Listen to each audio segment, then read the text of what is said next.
ఈరోజు మనం రాక్షస వంశంలో పుట్టిన ధర్మాత్ముడు గురించి తెలుసుకుందాం. లంకారాజ్యంలో రాక్షసుల మధ్య పుట్టినవాడు విభీషణుడు.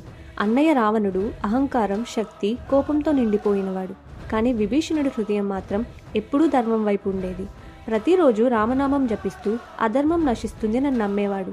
సీతాదేవి అపహరణ జరిగిన రోజు విభీషణుడు రావణుణ్ణి ఎదిరించాడు. అన్నా, ఇది మన వంశానికి వినాశనం తెస్తుంది, సీతను తిరిగి పంపించు. ఆ మాటలు రావణుడి అహంకారాన్ని గాయపరిచాయి. కోపంతో అన్నాడు, నువ్వు నా శత్రువుల పక్షానివా? ఆ రోజు విభీషణుడు నిర్ణయం తీసుకున్నాడు, జన్మ కంటే ధర్మం గొప్పది అని. అతడు లంకను వదిలి రాముడి శరణు చేరాడు.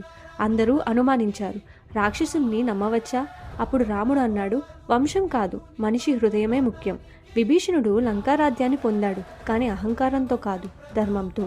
జన్మ మన చేతిలో లేదు, కానీ ధర్మం మన ఎంపిక. ఇలాంటి మరెన్నో ఇంట్రెస్టింగ్ వీడియోస్ కోసం మన ఛానల్ని తప్పకుండా సబ్స్క్రైబ్ చేసుకోండి.